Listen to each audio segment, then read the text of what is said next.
I got in a fight with one of Nick Sarwark's paid petitioners last week.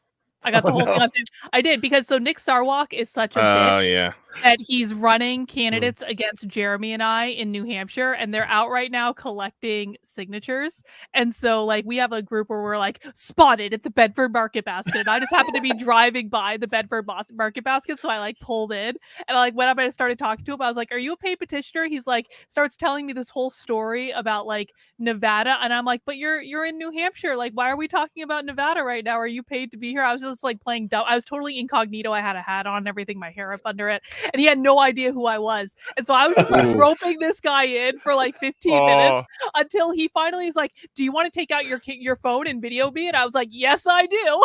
And so he gave me permission to film him, and then he started a fight with me. And then eventually, and like he started like yelling at me, and I started yelling at him and calling him a paid petitioner and all this stuff. And then the cops were called. And I probably distracted him for like a good hour from actually collecting any petitions. So I was pretty pleased with myself. So, my name is Lorenzo, by the way. So, why did you come from Alaska to petition for people in New Hampshire? Because they're my friends. Okay. They're my friends. Why can't they get people in New Hampshire to petition for them? You're welcome to call. I can give you the number. You can call them. Well, but I'm asking you. You're the one out here petitioning for people. I don't know how to answer that question, because that question requires me to know something else about. Are you being paid to come here and petition? Hold on. Are you making money for each of these? Let me get my cameras going. Oh, well, please. All right.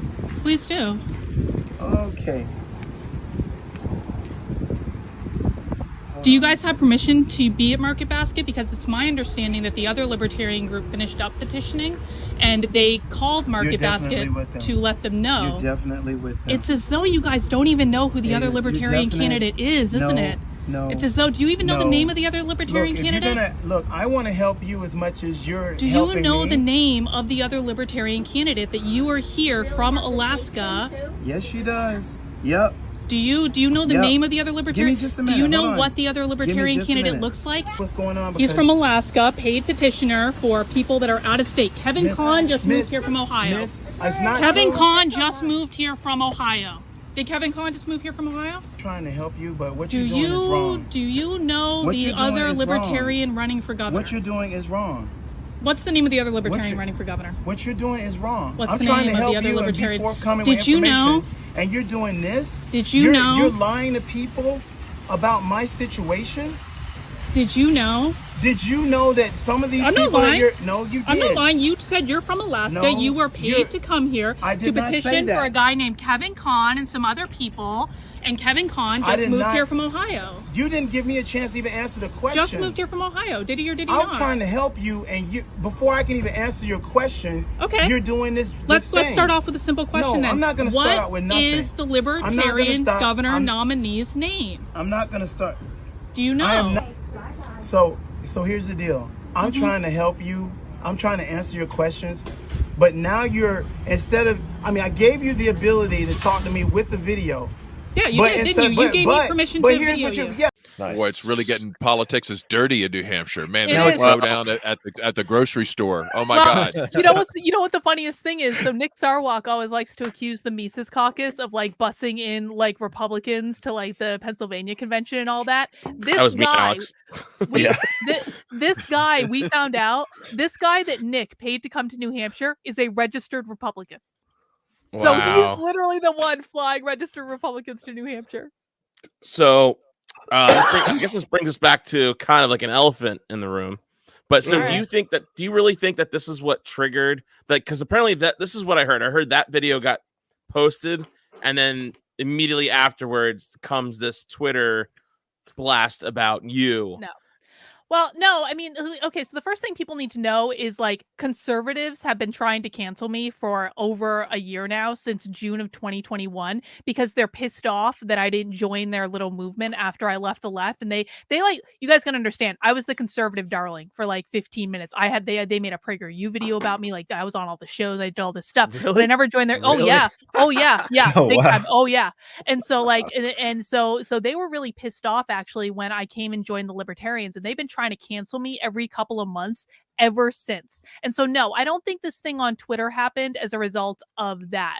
What this thing on Twitter is a horde of people who literally live to hate me every day, and they have actually tried to make it their mission to get the Libertarian Party to like the Libertarian Party of New Hampshire and the Libertarian National Party to publicly denounce me. And that's what this is about. So, the Too Long Didn't Read version of it, for people who may have seen crazy stuff about me on Twitter, calling me a sexual predator and a pedophile, is, and I was actually impressed with them going into the archives on this one, because I hadn't actually thought about this in years. I met a guy in college. We dated in college, and he basically, this was back in like the late 90s, early 2000s. He basically wrote a program to be able to help normal people process credit cards on websites, which back in the day in the early internet, like PayPal didn't exist. That wasn't something people could do. This program, because he was young and stupid, ended up getting used on a lot of porn websites. So he's doing this all through college. He's making a ton of money off of these porn websites that are using his program to run. Well, we graduate. I go to Vermont. He goes to Florida and then ultimately to Sweden. We lose touch. And the next thing I hear from him is I get a letter from him in jail saying, that he's there for essentially being charged with child pornography charges. Now, here's what happened. There was a 17-year-old kid who used a fake ID to get on one of the porn websites that his credit card processing system was processing credit cards for. And it became a whole rigmarole when that 17-year-old kid started canoodling around with a New York Times reporter. And then that New York Times reporter wrote a whole piece about it in the New York Times. And then it ended up with federal charges for like 3 different people. My friend ended up being one of them. He pled guilty to a crime that I know fully well he didn't commit, in order to not spend the rest of his life in jail, essentially. I stood by him when he was in jail. It was about 8.5 years. I have no regrets about it. I think that's what you do when you're friends with someone and they're railroaded by the government for not doing anything wrong. And he got out of jail several years ago. And quite frankly, we lost touch up until last week when these idiots on Twitter started dragging a private person into a public Twitter beef. And so I'm really kind of disgusted by the whole thing. I feel very sorry for him and his family that he's been dragged into this, but that's really the end all be all of the story. There's really no there. I wasn't involved with anything. I wasn't involved with his business. My role in this was purely to stand by a friend who I think got railroaded by the state. Yeah, I said, like, because the story popped up as we were talking about before the show. It was I got noticed. I didn't even like notice, like we were at the LNC like kind of pre like party thing of like the Northern Virginia Libertarian Party, like we were just hanging out, and I happened to look down and see on my phone, and I was like, oh shit. I was like, what is, I mean, we're in the middle of a party, like I'm not gonna be like, oh, I need to do research and check it out. So yeah, over the past few days, I saw like the posts they were coming out. Do you like the one guy, I guess because it was your boy, it was boyfriend, right, at the time? Not when he got arrested. He wasn't my boyfriend. When he got. Oh, okay. Yeah, no. So you met him at that. I met him in college. That? Oh, you met him in college. Okay. Yeah, we went to school together. Yeah. Okay. So yeah, he got like the lesser of all the charges. I mean, there's people got like 100 years in jail, and he only got like 100 months or something like that. Yeah, so and that was one of the things that actually led to him getting the plea bargain or taking the plea bargain, because he wanted to fight. He was fully prepared to go to trial.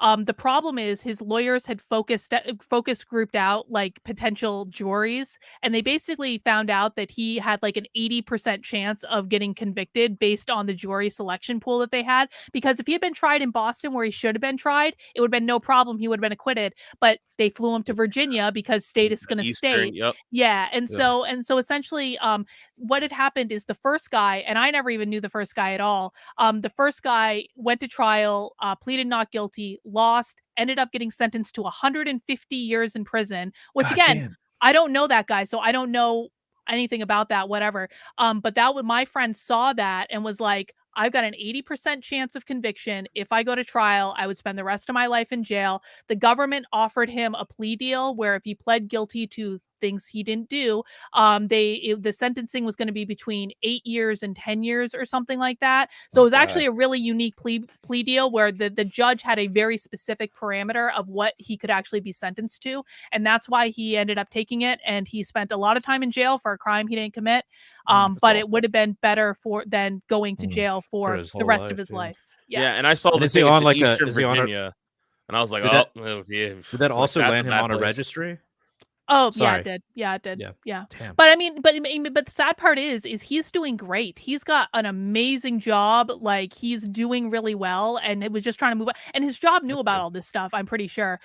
So like he was moving on with his life, and then just to get dragged into this internet bullshit is just like it's so wrong on so many levels. Yeah, like we were talking on the phone, and you were just saying it was like fakertarian shit, but on like a completely different level, trying to cancel people. And it was my birthday weekend, so I was just kind of like, oh, what the fuck? But I was like, oh, well, you know, let's bring her on. Like, let's talk about this because let's have a conversation. This is why I stay off the internet. I fucking hate this cancel culture shit. And, you know, right. You're running for governor. You're in the Mises caucus. The further we get, the more hit pieces and bullshit and shit people are going to drag up. And it's sad when a lot of libertarians just immediately are like, what the fuck? And it's just like, hold up. The state is going to fucking state. Like, the state does awful things. Like, and we're all libertarians. Let's give each other the benefit of the doubt before we just start fucking jumping in like, oh my God, child porn this. It's like, what the fuck? Like, we don't know. Wait the till details. you actually get, wait till you actually even start to get near actual political power. How right. Yeah. You know what I mean? Like, they'll be just planting the child porn on your computer. Okay. Yeah. Like, and like you're up in the most based libertarian state. You're up in New Hampshire. Mm-hmm. Like, you know, like the key is to get through that uncanny valley of getting in trouble for that stuff and just end up like Hunter Biden and everyone just kind of So I don't know. I appreciate you guys actually asking the question because a lot of people don't. But what I will also say is like for all the times I've been canceled by conservatives, I've actually heard the least in this one. I actually had. I mean, what's basically going on is they're tagging the libertarian accounts and everything, like this horde of people who has been focused on canceling me for the better part of the last 2 years. Because again, like their whole goal in this is actually just to get the libertarians to denounce me because they keep anticipating that I'm going to jump ship from you guys and go to the Green Party, which will never happen. But no, I mean, it's all bullshit. It's dragging a good person through the mud again after he's already paid a really steep debt for all of this stuff. And again, like, you know, the evidence will bear me out on this one if people actually bother to look at it, but most people just don't. And regardless, I wasn't involved in any of it. I was literally like, I wasn't even involved in this. So that's the thing. Guilty by association all the time. Yeah.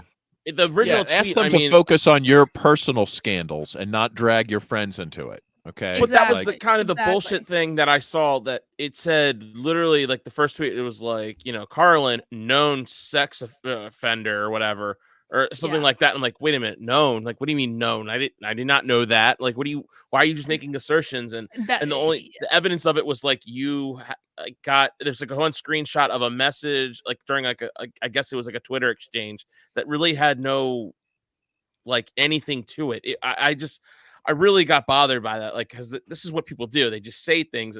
They're like, oh yeah, you know, Jared, known anti-Semite, you know, and they just keep saying it more and more. Yeah. You know, and this isn't but this is an important lesson though, because listen, like I said, this group of people specifically, and that person specifically who sent that tweet, he has been defaming me on the internet for 8 months. And I've taken the advice of just ignore it. It'll go away. They'll wear themselves out. Just ignore it. No, it hasn't got away. And so now he is going to be getting a very nice cease and desist letter and possibly a defamation lawsuit if he's not fucking careful, which I have mixed feelings about, to be honest. But I've also reached the point with this where I just really don't care anymore. I have mixed feelings about defamation law in general, but you know, I mean, if you're going to put on the internet that I'm a sexual predator when there's no evidence to support that I'm a sexual predator, like, you are a political candidate, though. You are a political candidate, right? So you do, you know, that does open you up. You know, it's kind of part of the job is to be, you know, is to take the flack, right? You know, it's I'll take the flack, but what I'm not going to be called on the internet is a pedophile without there being repercussions. Well, that's fair, right? But I'm not surprised. You know, the more effective you get, the more vicious their attacks will be, and that's obviously what politics is all about. So, and I mean, we call Biden a pedophile on every podcast, don't we? Well, she's not elected. She's not elected yet. Usually, once you're elected, but he also is a pedophile, so that's the difference. There are no videos of me sniffing kids' hair. I actually hate kids. Ironically, I really dislike kids. So, well. Yeah, so like I think like when everything was coming through, like that was really stuck out there, like known sex offender, and like that just bothered me through everything, just because that's what they do. And I know they're coming for all of us. I've already threatened me. They threatened like Alex. Like they're trying to dox everybody, and they're trying to dig up whatever they can get. I just didn't know about this PragerU crowd trying to cancel you. I was not aware of that. It's like it's coming from all sides, bizarre. right? Yeah. You're like, you thought it would be at least the shit libs, but no. No, but it was it's the It's the conservatives. But some of these conservatives, they're, oh my God, it's gross. Like at I some guess of these they feel Mises threatened events by you. I don't know. I mean, I think that I've actually been more successful than people understand at converting people to the Libertarian Party. I actually have a very big politically homeless audience. I have a very big audience from the walkaway movement still. And I've been very successful at making libertarians out of them. And